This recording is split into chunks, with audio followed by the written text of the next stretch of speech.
A carnivore's gut is built for protein and fat. Herbivores, they have adaptations for plant matter. It seems basic, but it underlines why you must match the feed formulation to the species' natural feeding strategy and digestive limits. That's how you maximize nutrient uptake. A whole new era of communication in the global aquaculture industry is coming. Now you have the brightest minds in aquaculture right in your pocket. And what's best? You can listen to all of them while driving to a farm, traveling, or running errands. It's never been this good, and it's never been this simple. Welcome to the Aquaculture Podcast Show, the first AI-based podcast in aquaculture, where you'll find cutting-edge insights in everything that's working in aquaculture, nutrition, health, and production. Welcome, everyone. We're doing another deep dive today, focusing specifically on U.S. aquaculture nutrition. We're looking at a study that really gets into the details of feeding practices. And for you listening, vets, nutritionists, researchers, we know you're already deep in this field, so we'll get straight to the technical side because, well, nutritional understanding really is fundamental to the efficiency and sustainability of the whole sector. Absolutely. Anyone managing aquaculture operations knows feed isn't just about cost. It's, the core driver. Growth, health, the basic viability of the operation. This study gives some pretty valuable insights into all that complexity. Right. So the study starts off placing U.S. aquaculture in the bigger picture globally. Its role in meeting protein demand is growing, obviously. And for those tracking trends, it's clear aquaculture is expanding fast. The push is always for more sustainable, more cost-effective methods. And nutritional innovation is right at the center of that push. It has to be. Yeah. There's a constant pressure, right? Boost productivity, but also minimize the environmental footprint. Refining feeding strategies is how we get there. And advancements in nutrition are, well, they're key to making it work commercially. Okay, let's dig into the basics presented. The study flags around 40 essential nutrients needed by aquatic organisms. Everything from proteins, carbs, fatty acids, to vitamins, minerals, even specific growth factors. Now, for feed formulators or animal health specialists listening, this is, bread and butter. But the study really stresses the nuance here. And that species-specific point is critical for practical application. The study clearly shows how physiology and environment think warm water versus cold water fish, or finfish versus shellfish, how that changes everything. So getting those low-cost, nutrient-dense feeds tailored just right, that's absolutely fundamental for sustainable practice, as you know. The study then really drills down on protein. Can't overstate its importance in aquatic diets.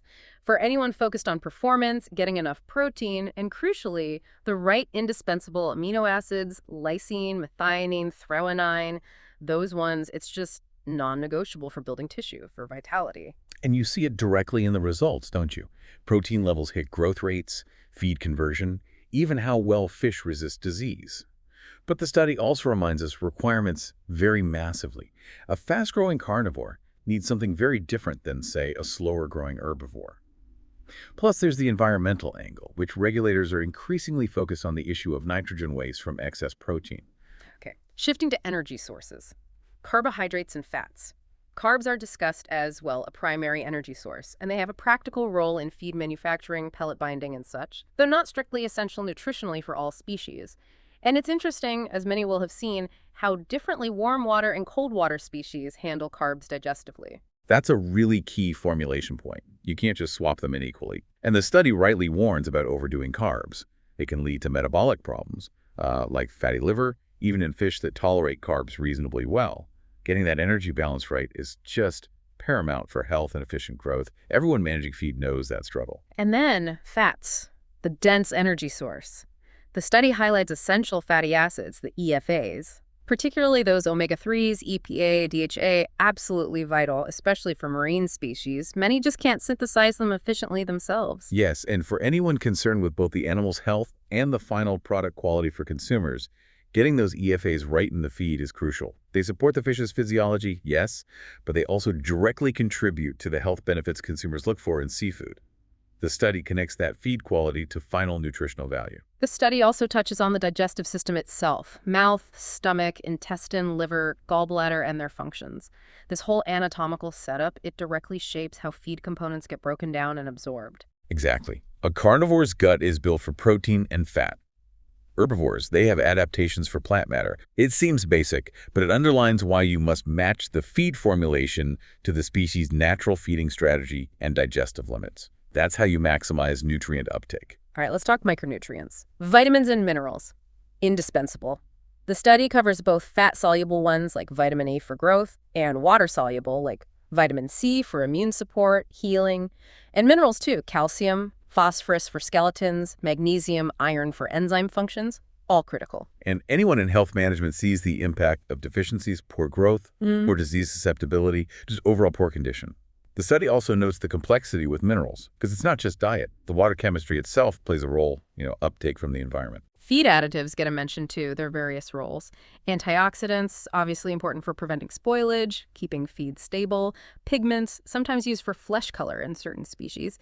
And it briefly notes others like hormones, antibiotics, binders, implicitly stressing that their use needs to be responsible and regulated, something everyone in the industry is acutely aware of. Right. Used properly, additives can solve specific problems, from keeping feed fresh to targeted health interventions. But as the study implies, you really need to understand how they work and their potential impacts. That's key for animal welfare and ultimately food safety. Okay, zooming out a bit to sustainability, this is a huge driver. The study reiterates that need for cost-effective feeds that are balanced nutritionally and have a lower environmental impact.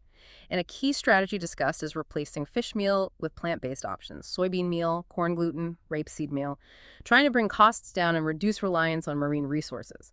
Yeah, and for feed formulators and ingredient buyers, that shift is both an opportunity and, frankly, a challenge. The study points to the ongoing work. How do we optimize the nutritional value, the digestibility of these plant ingredients, so they truly can replace fish meal without hurting fish health or performance? Getting that right is just critical for the long haul, economically and ecologically. So looking ahead, the study acknowledges the challenges aren't going away soon. High feed costs, environmental concerns. It highlights current research focuses like really fine-tuning that protein-to-energy ratio for maximum nutrient use, and the continued search for novel, sustainable ingredients. Its clear feed technology innovation is absolutely central. Definitely. The study wraps up by saying future progress really hinges on boosting feed efficiency and cutting back on those traditional marine ingredients. It means more research into new ingredients, better understanding of species needs, more innovative formulation, areas I know are top of mind for everyone listening. So for our expert audience, this study really just reinforces how central, how sophisticated nutritional science is for the future of U.S. aquaculture. It's a technical, demanding field that needs constant innovation and that deep biological understanding. So considering all these technical points, these nutritional needs, the formulation challenges, where do you see the most promising breakthroughs coming from the next few years? What specific advances in feed tech or nutritional science might really move the needle on efficiency and environmental stewardship here in the U.S. industry? Something to think about. If you enjoyed this episode, make sure to follow the Aquaculture Podcast Show on your favorite platform. And don't forget to follow us on LinkedIn, Instagram, and Facebook to stay updated on the latest episodes and industry insights. Thanks for tuning in, and we'll catch you next time.